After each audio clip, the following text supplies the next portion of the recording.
in here is going to be the Casio for Perks. Okay, so at least Casio is going to have a good matchup. To go back to your shadow point. That's why the volatile spiting doesn't find a target. Jankos thinks about a play. The thing that I do like though is that if Shadow can make it into really any of his lanes, the setup and the follow-up for any ganks is just ridiculous. Set, Renekton, Leona, they all do so much to combine with Elise. So he's just looking for the right opportunity, and if that presents itself in the next few minutes, that's how Mad Lions can take advantage and get ahead. Yeah, the Mad Lions are definitely... Oh, okay. Okay. Alright, a lot of engage. Arome almost solo killing Wonder, admittedly Set versus Ornn. How do you judge that? Is that good play by Arome or bad play by Wonder? Honestly, Wonder getting intoxicated by the perfume smell of the turret. That's how I imagine the turret smelling, and he just went into it, got the turret aggro, not so good.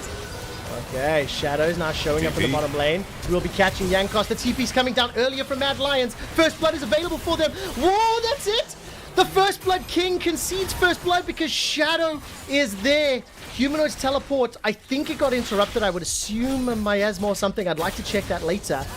But it happens. Shadow and Mad, they strike first with an early game comp and in the bottom lane.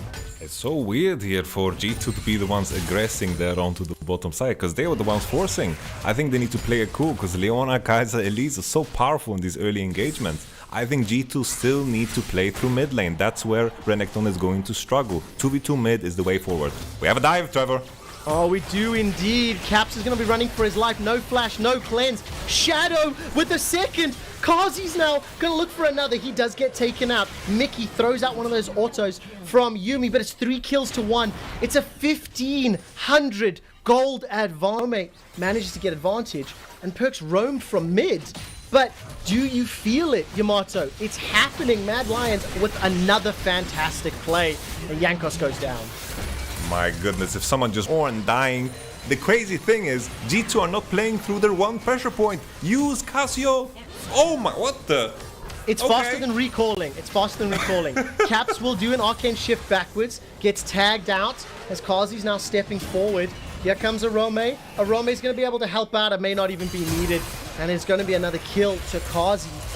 2,500 also escapes. I mean, it's just all going right for the Mad Lions.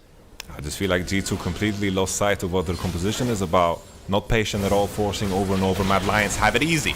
I mean, look at this. 4-0-1. Runic Echoes completed. Arome grabs 2 and pulls them together in another beautifully executed dive.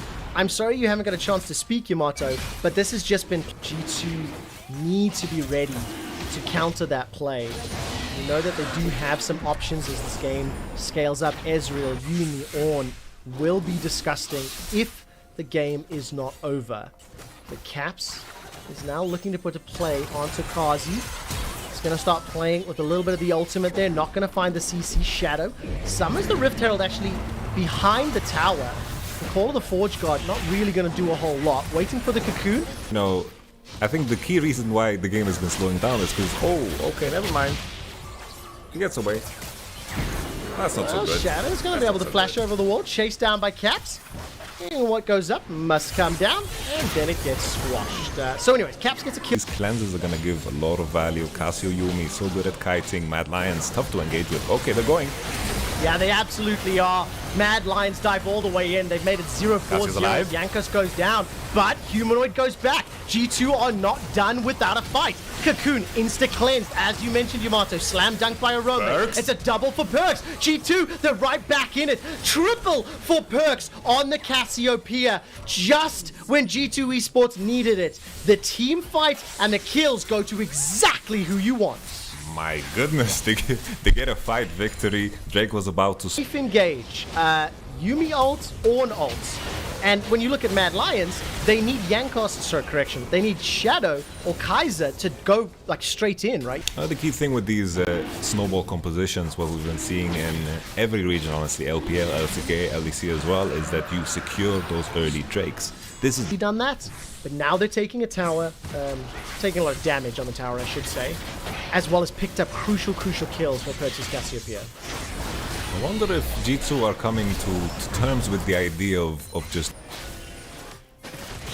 It's definitely the case, and now all of a sudden Mad Lions, after their exceptional play, after their exceptional 2v2s earlier, they've started the Baron. They're looking to force G2's hands. They get tagged by the True Shot Barrage, but the Baron gets stopped. Mad Lions are low and G2 are very close. Dominus comes up. Zenith Blade catches on to Perks, but he turns around the Petrifying Gaze. That manages to stun 2. The knock-up from Wonder is fantastic. G2 have turned this game around from what felt like a 10-minute loss to what feels like a 20-minute victory.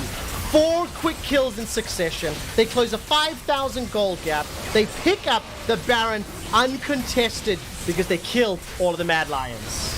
My goodness, Mad Lions just started the Dasher. Just at the time where Ezra got 2 out to a game 5 in our first series of playoffs. So Wonder, before the Forge God comes up, that will kill the minions. And with the help of the tower, Humanoid's in trouble. Now Arome, he gets chunked out low. Wonder is able to survive and get the TP out of Mad Lions. Oh my word, how much more are G2 going to get from this? They get the inhibitor. They're going to get an inhibitor turret. They've got the gold lead all of a sudden. Yamato, this is brutal.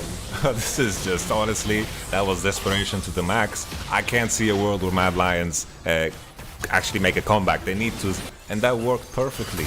I wonder how Mad Lions is going to adapt coming into the next games, because G2, in the middle of this game, managed to actually adapt. Yeah, I agree with that. And also it's important to call out that all of the good plays that Mad Lions have shown this series, making plays happen, tower diving, looking for kills, all of that has happened.